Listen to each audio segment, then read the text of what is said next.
lemon balm tea. Good for your blood pressure. Right, in today's video, I'm going to do something a little bit different. Don't worry, I'm going to still take you on an adventure. You fell over. Oh, let's get you back to where you were. There you go. Oh, you're so shiny. But what I thought I would do is a comparison video, because I got so many comments and questions from people asking me about the Fuji GFX100s, that medium format camera system that I was shooting with for a few weeks last year. And I guess the most frequently asked question was, Gavin, are you going to ditch the Sony Alpha system in favour of this medium format Fuji system? And the answer is no, I'm not. And the reason for that is because, well, Fuji asked for the camera back, so it's gone now. I don't have it. Yeah. But if you're watching Fuji, it's not too late. Get in touch. I want it back. Anyway, I realise that there are a lot of landscape photographers who watch this channel and might be thinking about investing in that quite expensive camera system.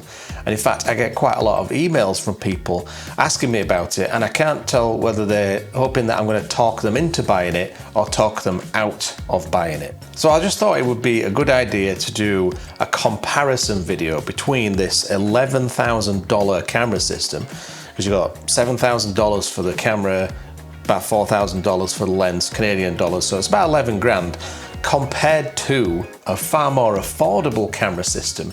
And in fact, this one is obsolete. This is the Sony a6000 that I bought, I don't know, maybe 6 or 7 years ago. This cheaper camera system that I'm going to show you now was $1,100. So that's a $10,000 Canadian dollar difference in price. So a few days ago, I posted this image on my socials, and I was asking people if they could tell the difference between the expensive camera and the cheaper camera, and I was also asking them the reasons why they thought they could spot the difference. So I'll read you some of those comments later, because I think you'll find them quite interesting. But first, if you're new to this channel, please like and subscribe, maybe tickle that bell so you'll get notifications when I post new videos. Now, this isn't one of those comparison videos that talks about all the different features and buttons and dials of the camera.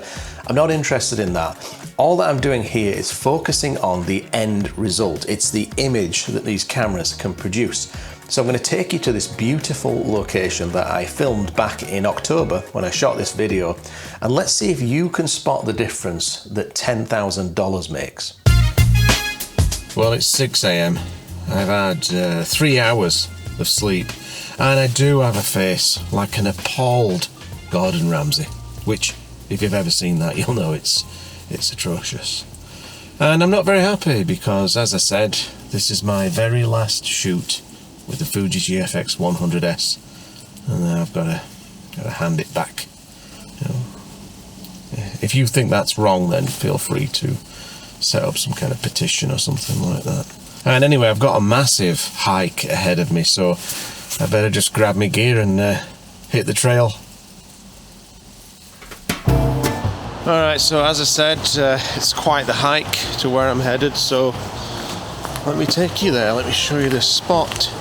It's a lesser known spot on Vancouver Island that most people don't know about, so I don't know if I should mention the location, but and here we are, this is it. It is literally 50 feet from the car, and this spot is called Colliery Dam, and it's just a pretty little dam right off the edge of the highway here in Nanaimo, and there's these beautiful trees. Let me see if I can, it might actually be too dark for me to show you this, but I'll just flip this camera around, see if you can see it.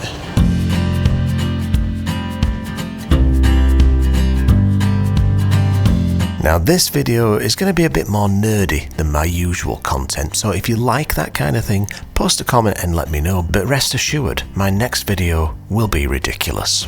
So, Colliery Dam, this place here, it's a man-made place, but what I like about it is it's just a dog walker's paradise. It's just a dam, so it's not like a manicured area like a Japanese gardens like the one at Portland or Butchart.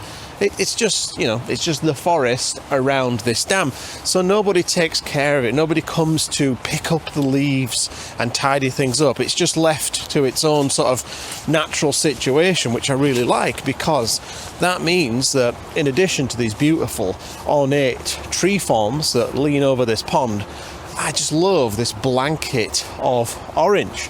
Because like I said, nobody's coming to tidy up, just leave it as it is. And with this composition that I've framed up here, which I'll show you in a minute, what I like is this, well, obviously the trees and the colour, but I just like this bench that's just off to the right there. I don't know if you can see it in the frame, because it just makes the image kind of look like somewhere you'd like to sit and read a book and spend a bit of time. So I like that element to it. But what I'm hoping to get, I can just see it happening a little bit in the distance. You probably can't see it in the frame there, but just in the distance there's a little bit of mist on the surface of the water, which is common early mornings when it's cold in autumn. But I'd like more of that. Maybe as the sun comes up and it gets warmer and there's a bit of a temperature differential, just for a very short period, you might see a bit more of that mist. We'll see. But even if I don't get that, I'm quite happy with this composition that I've found. So let me just show you what I've framed up on the back of the camera.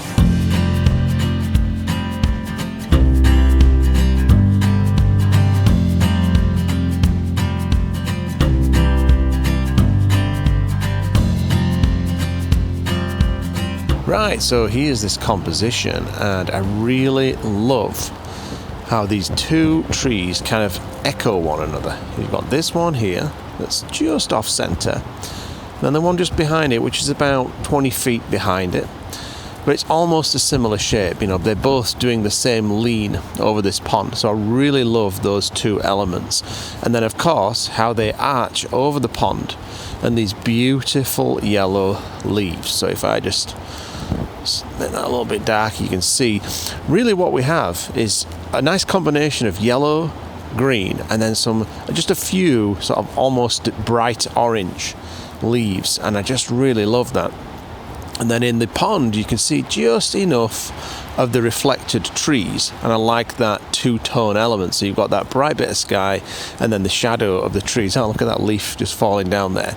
And then just off into the right of the frame, almost towards the edge, is this little park bench. And of course, like I said before, I just love this carpet of orange leaves and then this root system that you can see here on this tree. So all of these elements to me are really, really pleasing, and I just love how I've got these two main characters off center. They're weighted more towards the right of the frame, and then that is beautifully counterbalanced with all of this color and these arching branches. So that is the plan, that is the composition, and my thought is what I'm going to do is wait for the sun to pop up and just see if I get some nice side light or almost backlight on these leaves.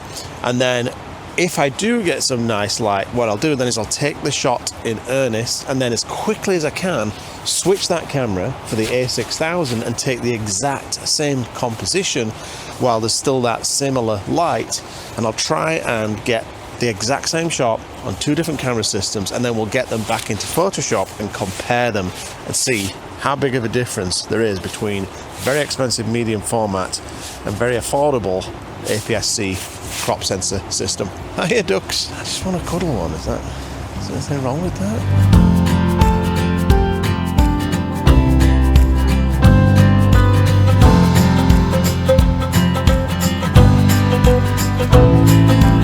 Now, another reason why I wanted to wait for the sun to get a little bit higher so that the whole scene gets a little bit brighter is so that I can shoot with faster shutter speeds. I don't really want to have blurred leaves and be forced to shoot with really long shutter speeds. So the higher that sun gets and the brighter it gets, the faster I'll be able to capture the scene with a minimum of movement and therefore no blur.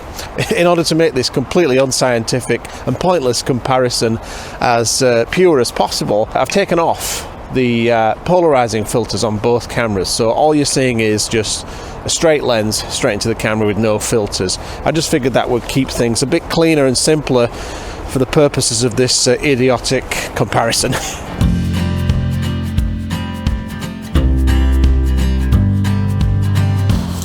Now, I'll be honest with you, I came here a couple of days ago during a torrential downpour.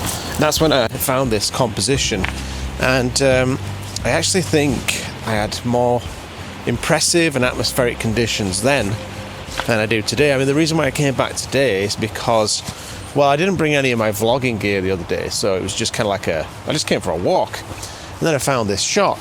But when I was here the other day, it was way nicer because you couldn't really see far off in the distance because the rain was so heavy that it kind of looked like mist, even though it wasn't that misty, it was just heavy rain. And also the water level was much higher, so this tree that you can just see there, you couldn't actually see the base of it. It was submerged, it was flooded ever so slightly because it was a torrential downpour.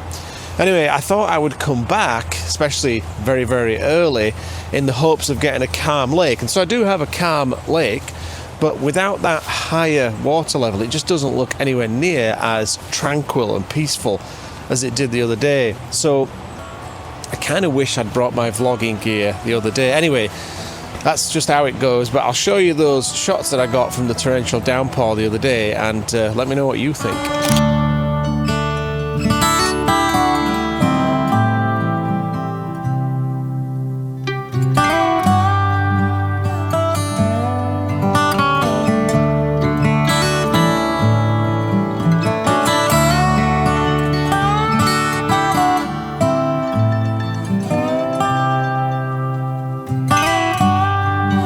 This image was shot with the GFX100s, but what I'll do next is recreate this image on both camera systems, and we'll see if you can tell what all the fuss is about. Alright, so I don't think there's going to be any side light or backlight from the rising sun. Maybe it's blocked by a cloud.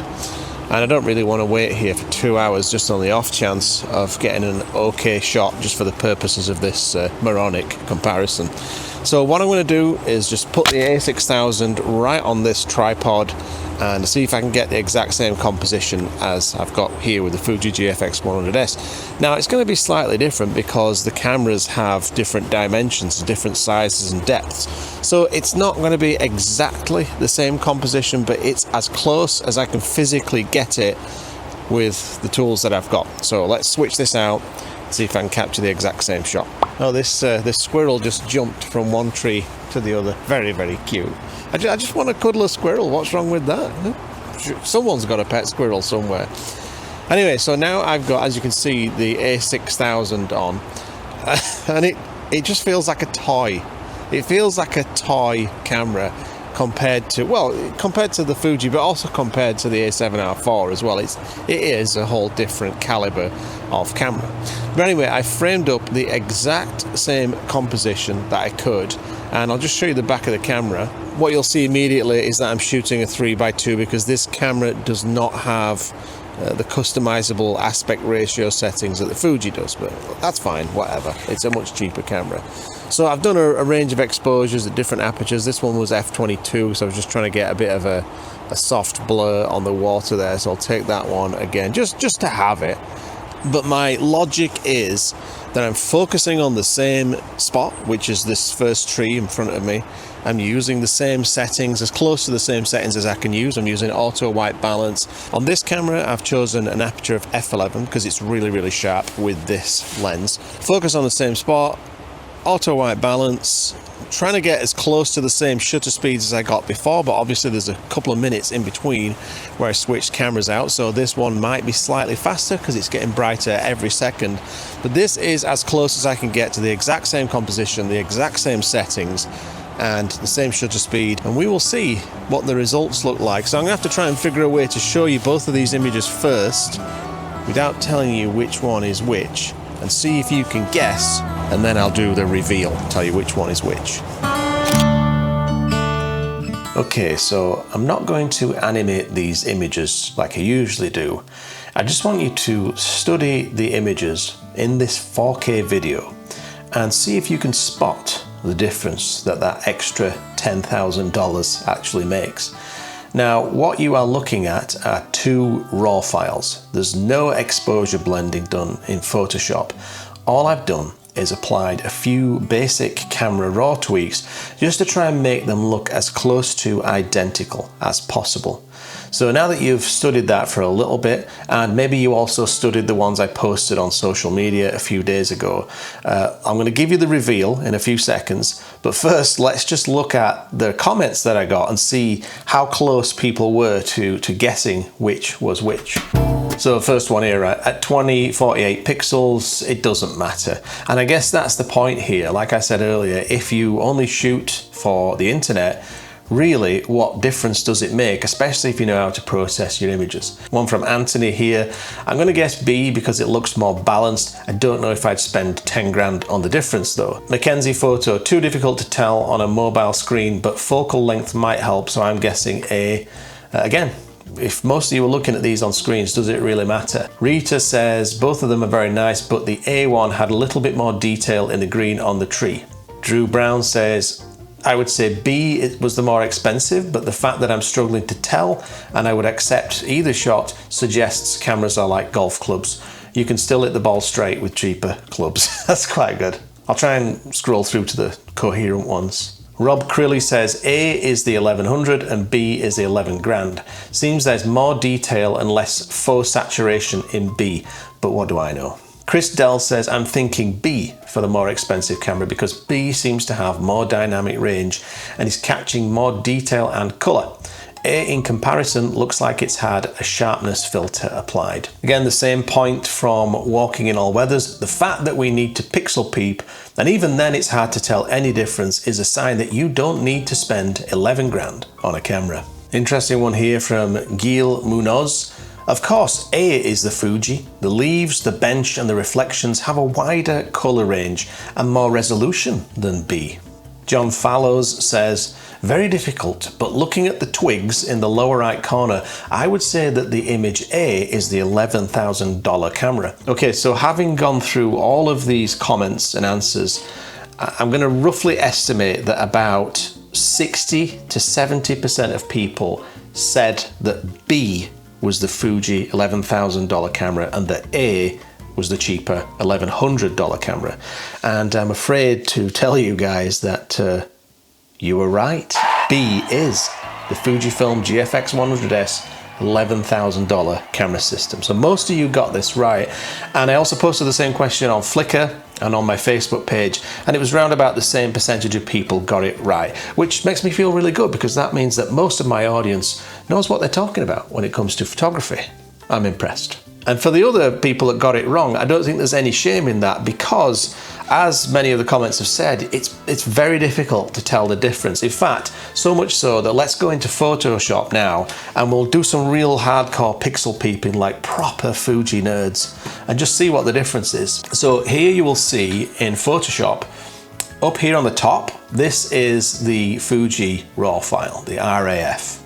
And then down here on the bottom is the Sony A6000 RAW file. So as I said, I brought both of these images into Adobe Camera Raw and I played with the sliders a little bit to try and get them to be as close to one another as possible because I didn't want there to be a very obvious difference. But straight away you can see that the bottom image, which is the Sony image, cheaper camera, it's a bit brighter, and so that's attributed to a change in the light because there was like a 2-minute gap in between these two shots, and also different light meters on different cameras. You know, they're both going to do things slightly different when it comes to the exposure. So at first glance they both look pretty good. The Sony looks brighter and more vibrant, but when I'm shooting an image and I'm processing my image in Photoshop, I don't necessarily want that. I want a file that has a lot of latitude for shadows, highlights and colour. But let's just zoom in and look at the image quality because that's what it's all about. So let's pick this area here. And I'll do the same on the Fuji image. Okay, so this is a 4K video on YouTube. I don't know how much detail or difference you're going to be able to see, but to me, looking at this on screen, and obviously there's going to be more detail in this $11,000 image, even at this kind of zoom ratio. So if you look at the edges of these rocks and the tree and the leaves, it's just so much sharper and so much clearer. And if you look at the one and the one below, it's kind of mushy, you know, it doesn't have that quality and that clarity. Now let's zoom in a little bit further. So we'll go on to this top image. So what do I look for when I'm looking at an image and I'm looking for image quality? Well, the biggest thing for me is detail in the shadow area. So in this top image, this is the Fuji. This is a really dark part of the image. So I pulled the shadows slider way up to get this detail in the tree roots, this shadow area, to just give me a little bit more detail. So now if I go to the Sony image and we zoom into that, you can see there's just absolutely no contest. That's where your extra $10,000 is going. You know, and if you look at how sharp these leaves are here, again, compared to the Sony, there is no contest whatsoever. But of course there isn't. There's a $10,000 difference. If I zoom back out and you're just looking at the image on screen, or especially if you're looking at it on a phone or a tablet, who cares? All of that detail it's almost an irrelevance. But when you're printing, it really does make a lot of difference. Another thing that you want to look at when you're talking about image quality is obviously dynamic range. So if you look at these bright parts in the water here, especially if I zoom in here, let's just zoom in, drag that over here. And then if I compare that to the Fuji file, there's just so much more data. There's just so much more color in that white area. Neither one of them is blown out according to the histogram in the raw file, but it just looks, those highlights, those very bright highlights, just look a lot more pleasing in that Fuji file. The other thing that a lot of people obsess about with their image quality are the colors. So at first glance, you might think that the Sony image on the bottom is more vibrant and bright, and it is. But the image on top, the raw file from the Fuji, has so much more latitude. There's a lot more that I can do with the brightness, the dynamic range, and the colors of that raw file to make it exactly what I want it to be. Whereas the Sony image file will not have as much latitude or headroom, if you will, for manipulation.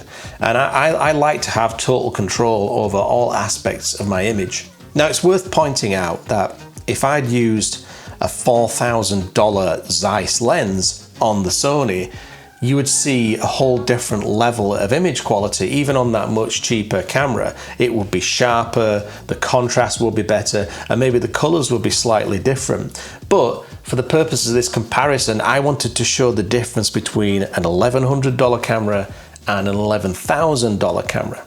And I think overall, the Sony performed really well going up against an absolute beast of a camera.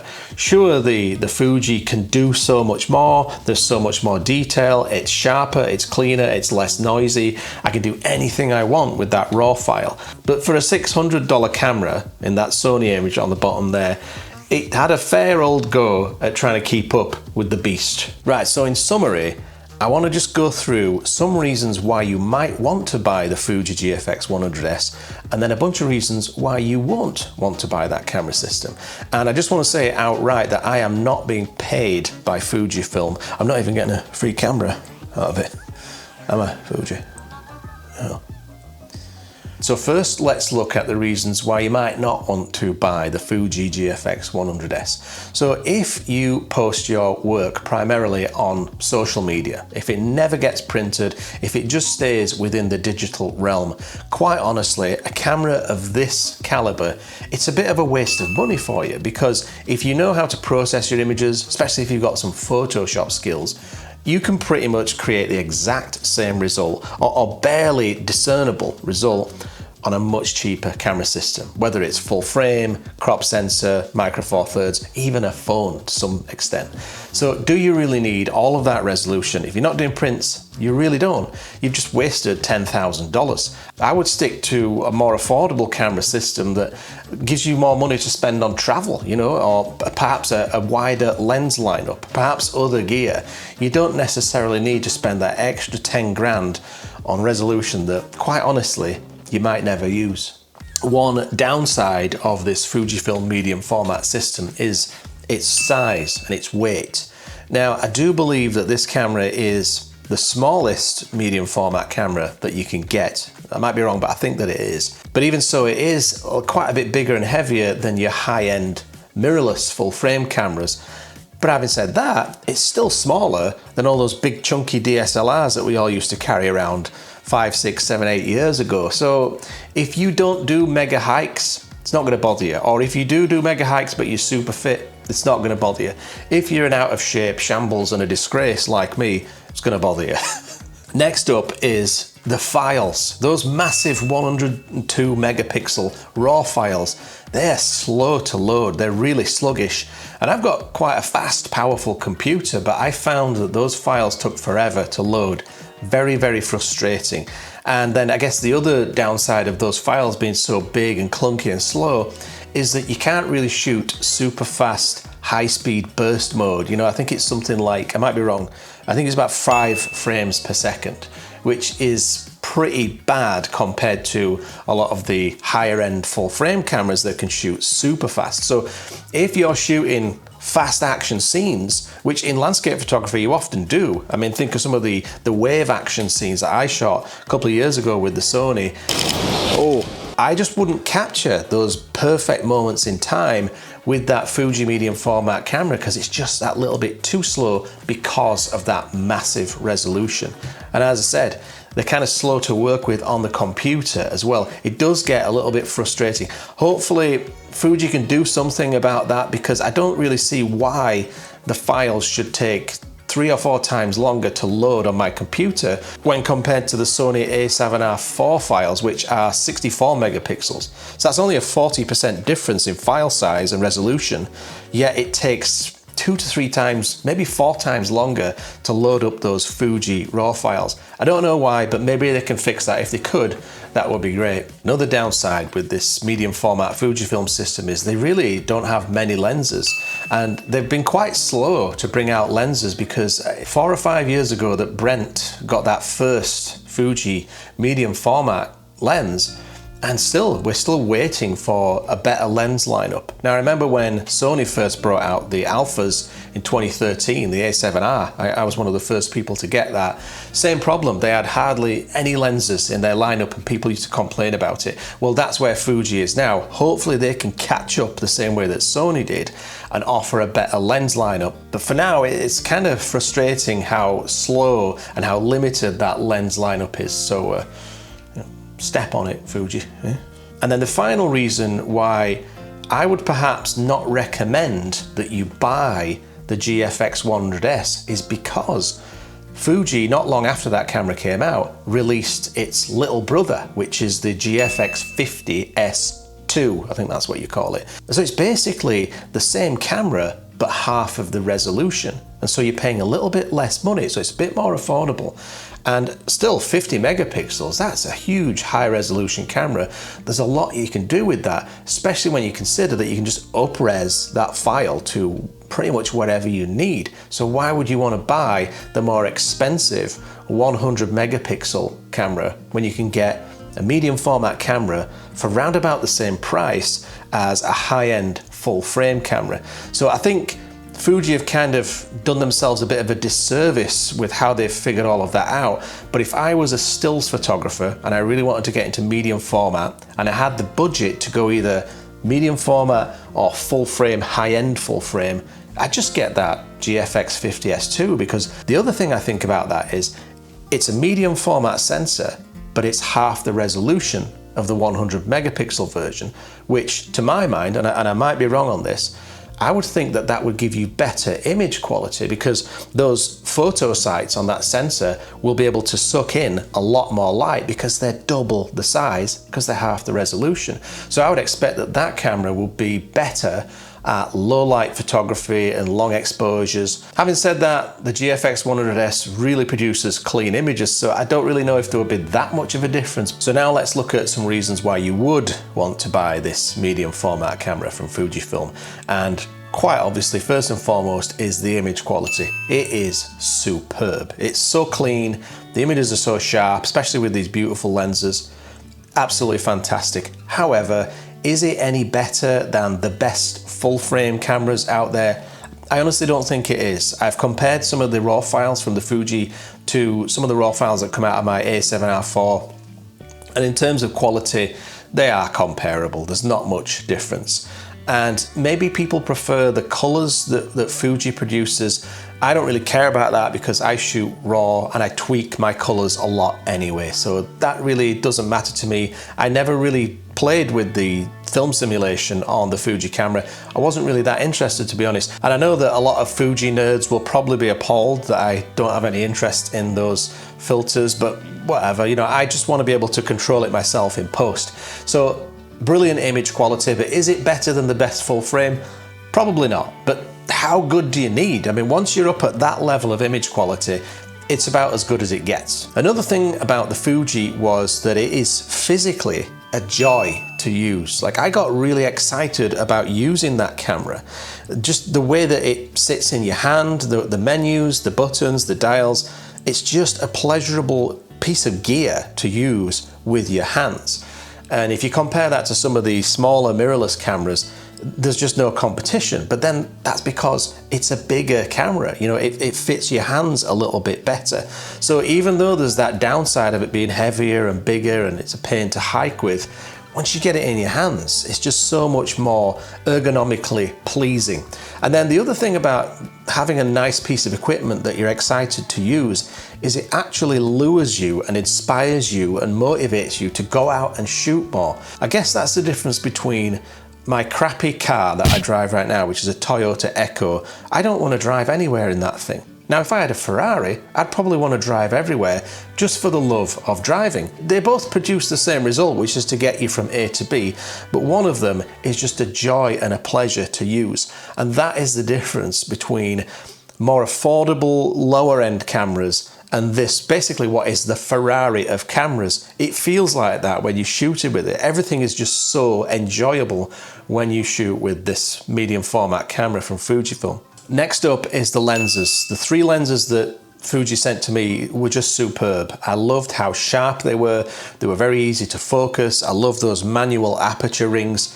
Just gorgeous. Again, they were heavy. They took up a lot of space in the bag, and there's not that many to choose from, but the ones that they do have produce absolutely glorious results. And if you've seen the videos of my image reveals from those shoots, you'll know exactly what I'm talking about. So now let's talk about resolution. So if, like me, you're into print photography, if you print your images fairly large, you are going to want that resolution. You are going to want that more refined image quality when compared to more affordable cameras. It matters if you do that kind of photography.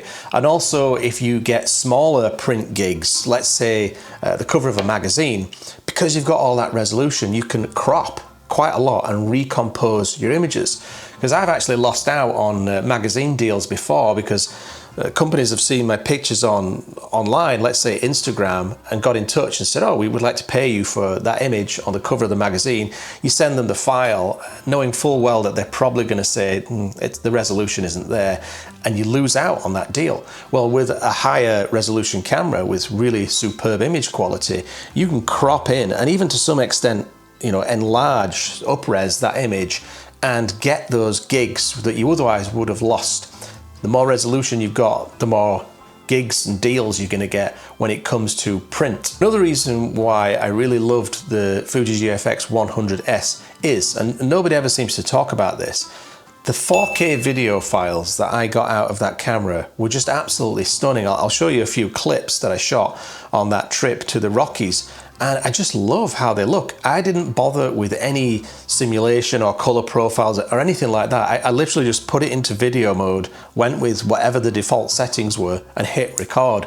And some of those clips are just so gorgeous. I'm really happy with the 4K video that came out of that camera, and I don't really know why anybody doesn't bother talking about that, because to me it's beautiful. Another thing that I really loved about the Fuji was the menu systems were way better than Sony. I know that Sony's quite famous for how terrible the menu systems are, but right out of the box, once I got used to it, those menus were far more intuitive and just made more common sense than what I'm used to with Sony. But depending on what system you're used to, you might actually prefer Canon or Nikon or whatever. I guess it's whatever you're used to, but I got used to the Fuji way quicker than I got used to the Sony menus, which are atrocious. And then finally, I guess the point I would make is, if you can afford it, then buy it. And what I mean by that is, in my almost 50 years on planet Earth, I've learned that if you have the best machine for the job, you do a better job. If it's more enjoyable to use, if it produces a better result, it encourages you and inspires you to go out and do more with that tool. You know, like with the A6000, it's frustrating. You get annoyed with the dials and the limitations of that, what is basically a budget piece of equipment. You know, there's no comparison. But if you can afford the best, then get the best. I mean, you'll justify it however you want, right? But to me, as a professional, this is what I do. I want to get the best results that I can get. Now, would I buy into this camera system? The short answer is no, and that is simply because I'm already invested in the Sony camera system. I've bought all my lenses. It just wouldn't make any sense for me to go through the hassle of selling all that gear to then spend more money to get back to where I was. And like I said, very comparable image quality. However, if I wasn't invested in an existing camera system and I was prepared to spend a few $1,000s to get into one, then I absolutely would adopt the Fuji system just for that superb image quality, just for the ease of use and the pleasure of use. I probably would invest in that rather than another one, especially if I didn't think I needed to do action photography at any time. But just like Adam. So I've got it on a continuous high on the Nikon here. When he goes out on a shoot, he primarily shoots with his Fuji, but if he knows that there's some action coming up and he needs that fast burst mode to capture that split-second moment in time, then he'll get his old Nikon D850 and shoot with that, just because it's far more versatile in what it can do.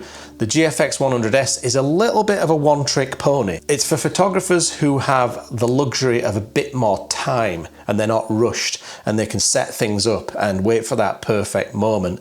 I like that kind of photography, but I do also like my high-speed photography. So even if I did get the Fuji GFX100s, I'd probably still keep my Sony for those occasional moments of high-octane action. So I hope you enjoyed this video. I hope it was useful or at the very least entertaining.